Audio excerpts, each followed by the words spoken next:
today. Some funny things, I've been thinking about a couple different projects.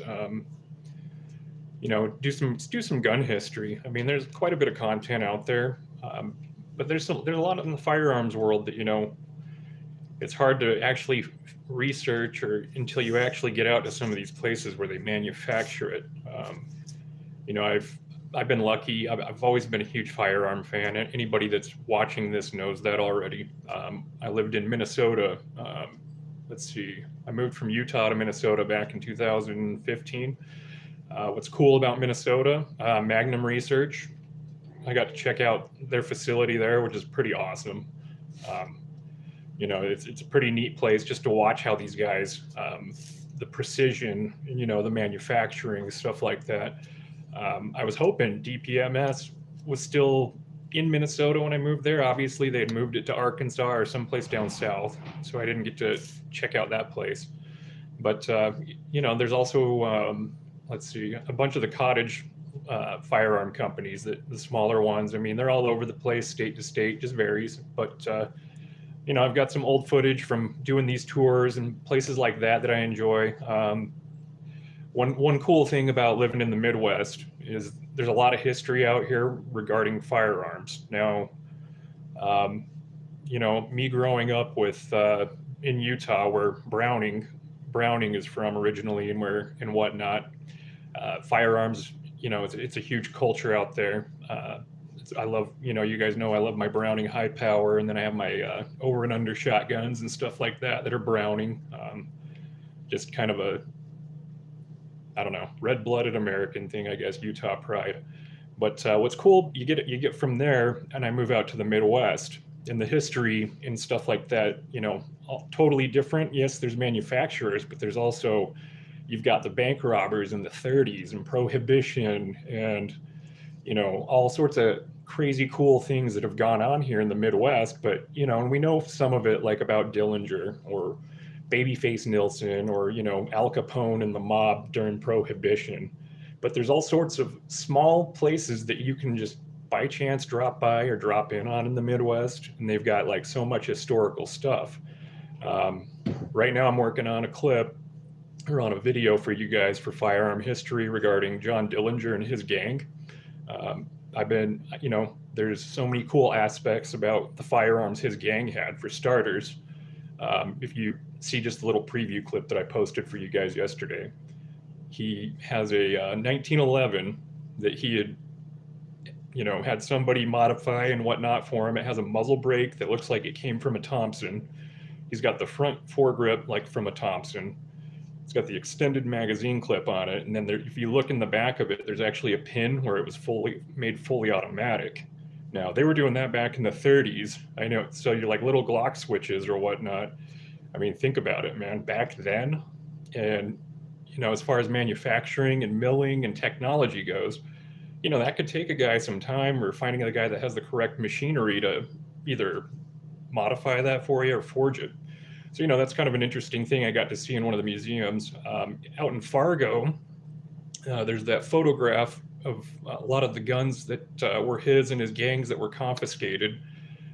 They had actually stayed out there for some time trying to avoid some heat. I believe he had just barely broken out of the jail in Indiana or whatnot, that he used the fake gun that was made out of wood or whatever. I think in the movie Public Enemies with Johnny Depp, they kind of show that scene, and it's fun and interesting to watch. I mean, you got to hand it to him, even though he was a bad guy and he's a bank robber. I mean, you got to admire the craftiness and the fact that he was willing to take a chance and bust out of a jail. So there's some fun, interesting stuff with Dillinger there.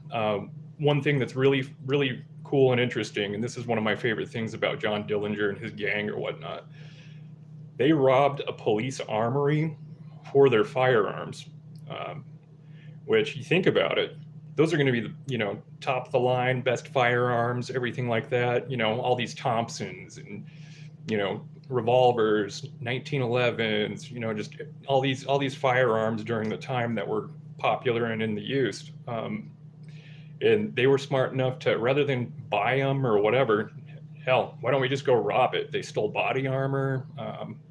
all sorts of stuff. So the Dillinger gang, they've got a lot of history that, aside from just robbing banks, I mean, they were a wild bunch, man. I think, it's always been kind of an interesting thing to me. Um, Here, I'm going to sit down here, folks. But Dillinger's gang, I mean, they had tons and tons of guns, and there's actually a shootout that they were in Sioux Falls, South Dakota. A lot of firearms confiscated. I think they confiscated like 70 some odd $1,000. Huge shootout with the FBI. And at the time, the FBI was still fairly new. They were kind of looked down on, almost kind of like maybe they thought the FBI was going to be a waste of money, for the budget for the government or whatnot. Of course, that proved differently, because guys like Dillinger and his gang, all they had to do was cross state lines after they did a robbery, and nobody could touch them unless they committed crimes and were wanted in the next state that they crossed over into. They played that trick multiple times. I mean, they operated out of Chicago quite a bit. They operated, a lot of places in the Midwest, but they tried to keep it for the most part in Illinois, and that was for that very reason. They could go into any of the surrounding states or whatnot, and they'd be all right. But, of course, the FBI then came to be, kind of put an end on that for all your bank robbers, during the Great Depression era and whatnot. So, there's that photograph with me. There's a cardboard cutout of him. And then, in that glass case, you can see all the pistols and stuff like that they found. The one that interests me the most, and I've never seen it yet, is there was a Thompson that was stolen that Dillinger used for quite some time. Stole it from, I believe, a police station. It's the one I'm talking about they robbed. It literally, I don't know, maybe in the last 8 years, was finally like handed back over to the law enforcement agency area where that was taken, which, Dillinger's been dead, let's see, nearly almost 100 years. I mean, we're getting close to the 1930s. But, for that Thompson, I mean, just thinking how much history with just that single Thompson alone, it's incredible to think about. I love it. I mean, the Chicago typewriter that they carried around and you see in movies, you always see them, some of these guys with, two of them, one in each hand with a big old 50-round drum and 45 caliber bullets. There's no way you'd be able to lift two of those and shoot them like that. So, and the other thing is the bank robbers, for the most part, they didn't like to use those tuna cans on their guns. And the fact is because the springs and everything in them were not the greatest, they tended to jam up a lot. And so when you see actual footage of all these guys, or like, their stuff that you find out, they all use stick mags. And that's because they could carry 30 rounds. They were light, and the feeding for them was a lot better because like with the Thompson and the 45, that firearm, I mean, it puts out some fire and put it out fast. But so, that's some of the interesting projects in the mix. One favor for you guys watching this, if anybody is watching it, I can be pretty damn boring. Some people say I sound like Squidward. With Diddy being raided and all that stuff, he's a terrible person. If everything is true, we'll say innocent until proven guilty. But, however, I want to know if there were any firearms found, and I'm always curious what firearms, what brand, what model, everything like that were found, because celebrities tend to have some of the coolest, most difficult firearms to find, very unique.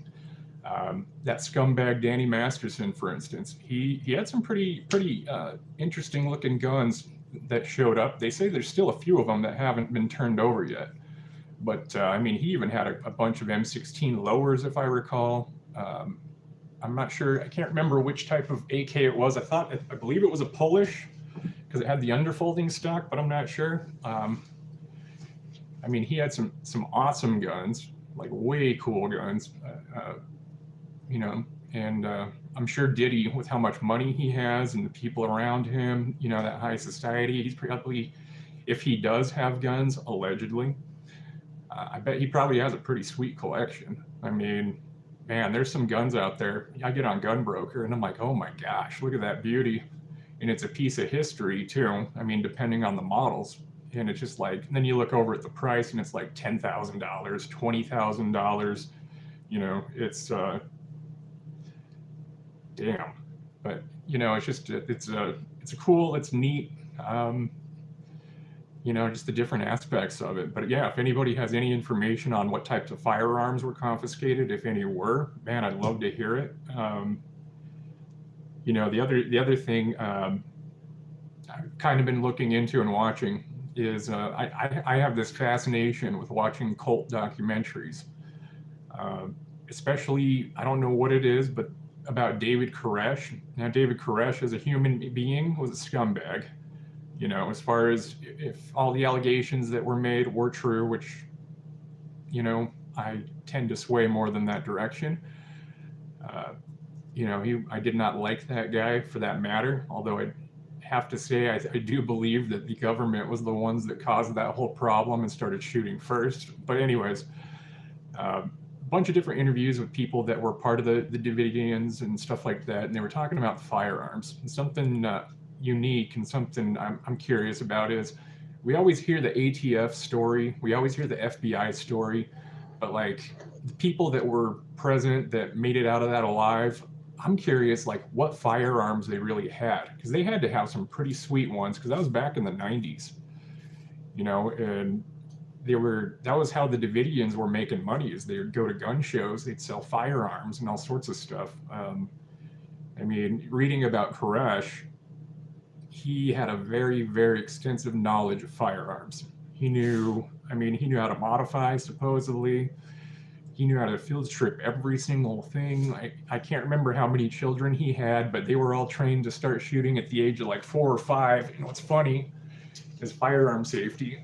That's kind of, I started with my daughter around that age because you respect the weapon. But I'm curious, you know, what kind of hardware that they had. I'm sure it's always going to be embellished or overdone by the government because they want to look like the good guys. And that's just how the ATF is. They're so good at screwing up. They got to make the other people look worse so they don't look bad.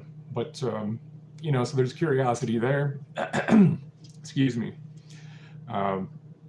Let's see, in the news, and something I was thinking about the other night, I always like to check you guys' comments on videos and whatnot because, you know, feedback, or if I say something incorrect, that way I can go back, redact it, apologize, you know, and then put out the correct information, verify, all that good stuff. Because there's a lot of you guys out there that have a better knowledge of a lot of these things and events and whatnot than I do. And, you know, I want to make sure that everything is correct to everybody's knowledge as far as they can. But somebody commented, and then a comment is gone now, and I wish it wasn't. They erased it or something.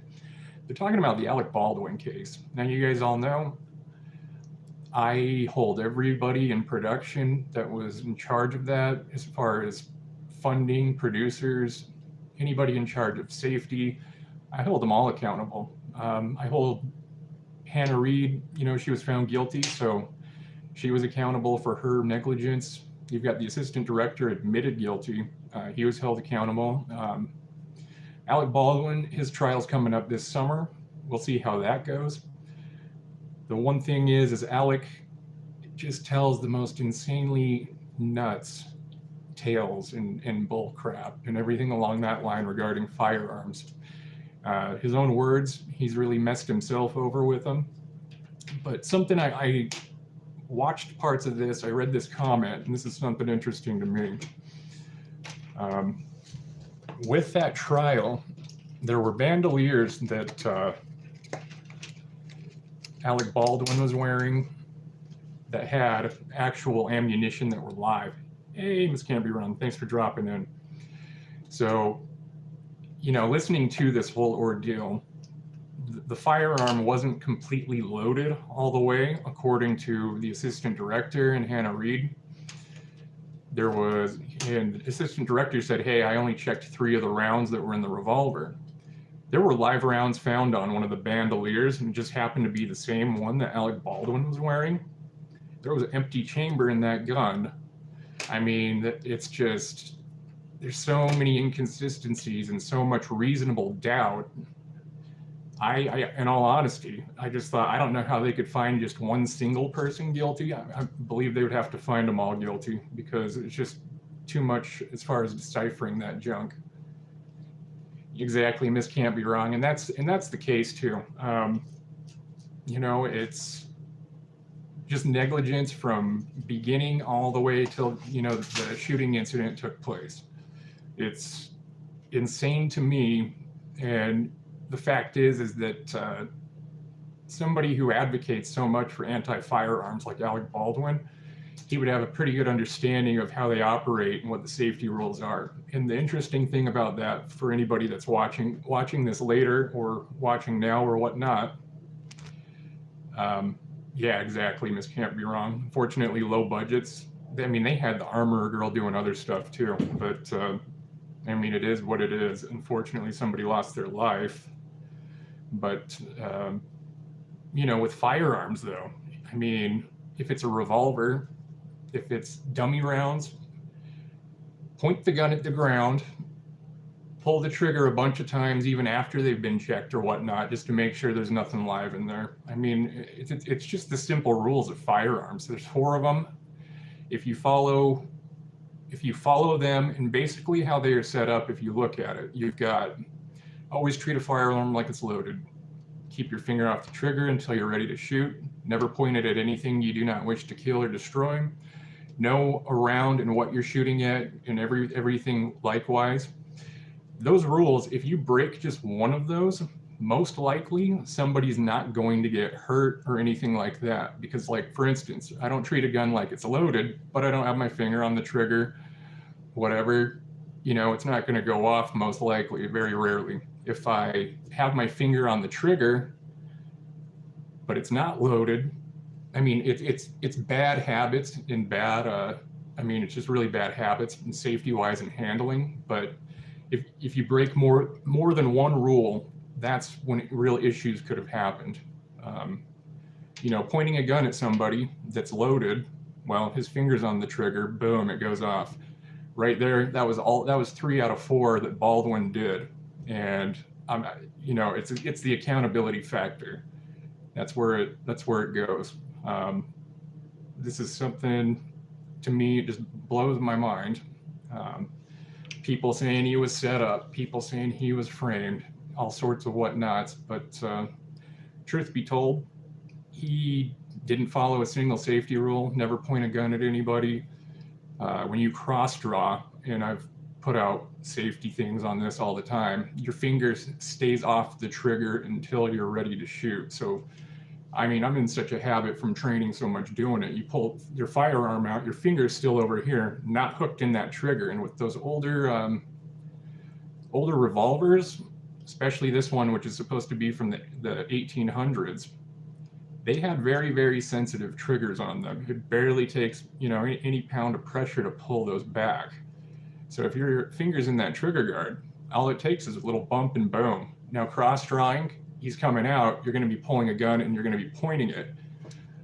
Fact is, he shouldn't have been doing that with people standing in front of him, empty loaded, doesn't matter. Should have never pointed it at anybody. I mean, it's just proper safety. It's like when I go to a gun store, I want to look at a firearm. The guy working behind the counter, you know, puts the mat out, checks the gun, keeps it so it's not into battery, which is where the slide's pulled forward, sets it down so you know it's cleared, verified. I always ask, may I pick the gun up and take a look at it? I'll pick it up. I'll have it pointed down, away, not in anybody's directions. I won't put my finger on the trigger. If I, you know, rack the slide to put it back into battery, which is ready to be shot, I always ask the guy working it behind the counter if it's all right if I dry fire it, just so I can see, kind of get the idea of it. And then after that, being okay to do so, then I point the firearm in a direction where there's nobody else at, even if it's just in the store, it doesn't matter.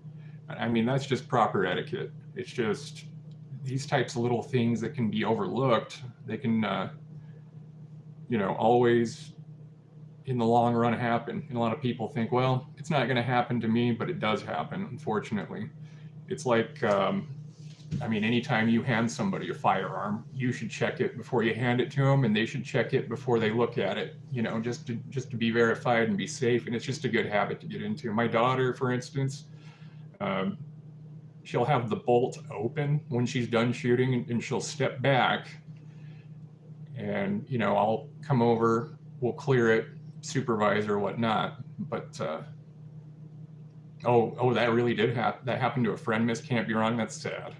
What was it? Just there was a round in it, or somebody? Yeah, yeah. Those negligent accidents, unfortunately, they do happen. Everybody thinks it won't happen to them, but what sucks is when one person's doing things the correct way and the safe way and whatnot, but then the other person isn't. Unfortunately, that tends to happen. Oh, he's a gunsmith. Okay. And sold them. Gotcha. That's okay. That makes sense. But see, 45 is not very old. That's sad. That's really very, very sad. I just respect the firearm and don't ever get complacent with it. I mean, always just be on the edge, always, you know, constantly being diligent and whatnot. But it's,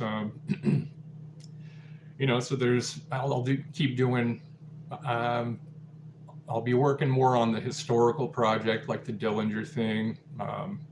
We've got some more kind of neat gun-related things I'll put out some clips here and there for, as far as any legal cases regarding firearms. I'll try to keep up to date and do content based off of that.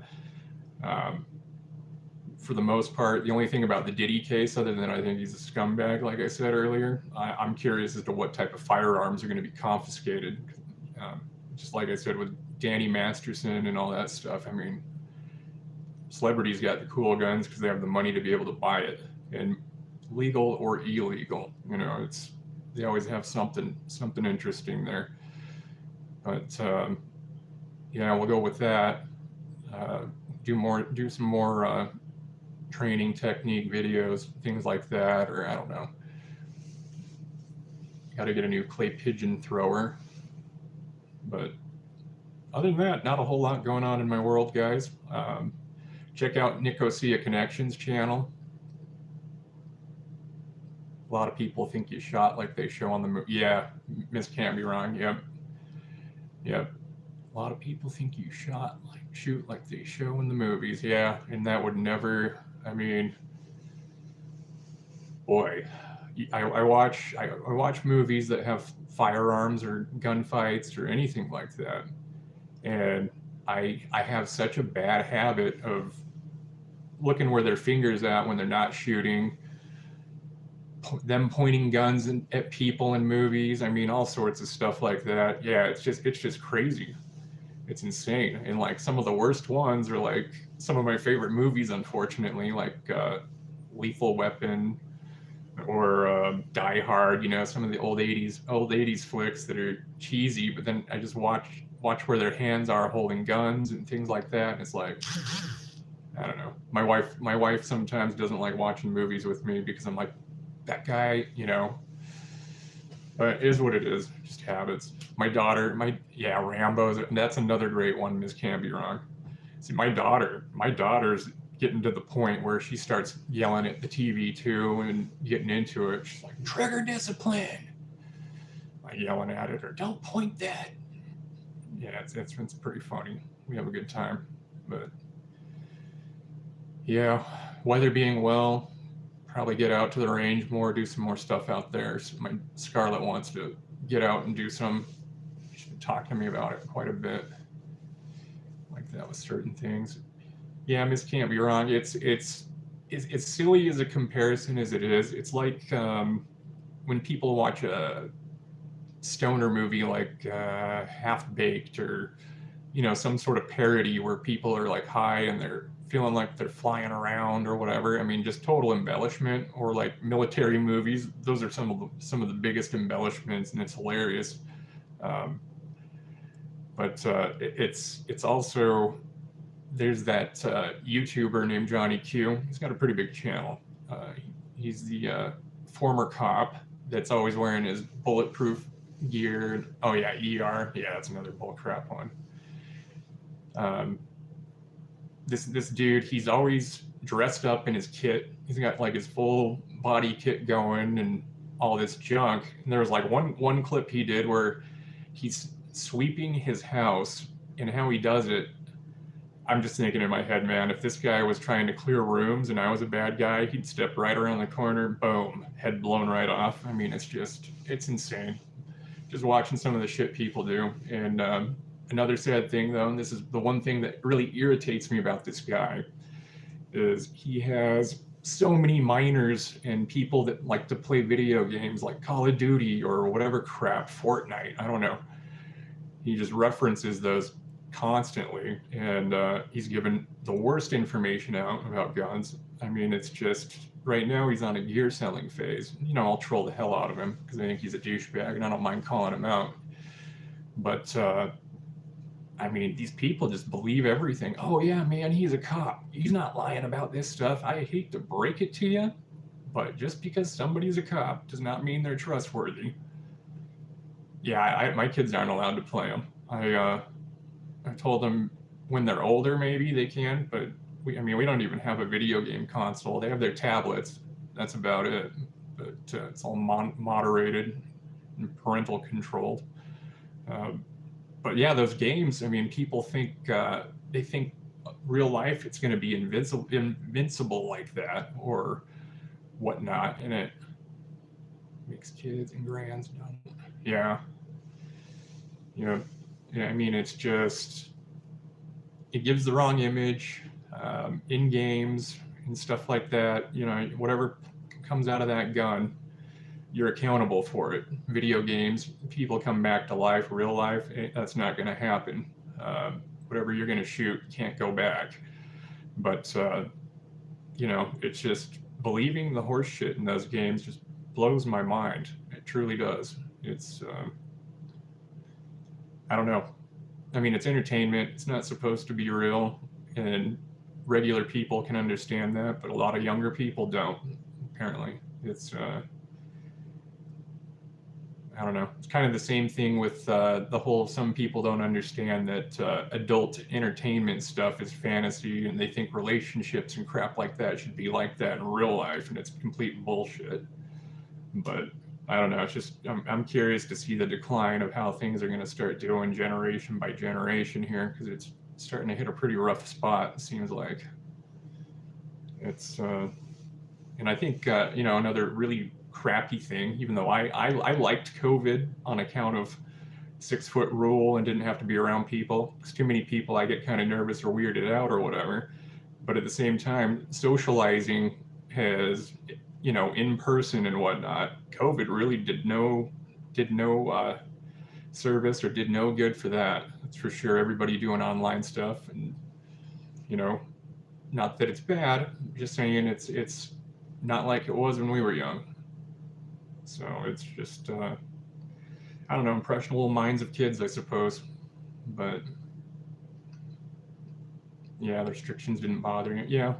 Well, and I live in, you know, now I live in the reddest, one of the reddest states in the nation.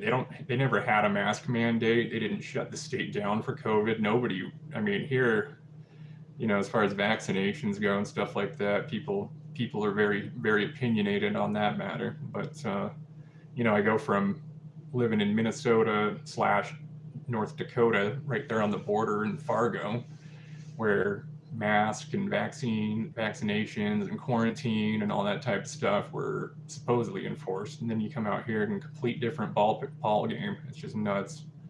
But let's see. But for the most part, I think probably going to wrap it up here. It's about 30 minutes, and I'm terrible at talking and keeping this going. So thanks for dropping in. Ms. Can't Be Wrong. Everybody that's the other person that's watching this without typing in the chat, thank you as well. And anybody that watches this later, you guys have a good rest of your day. Take care.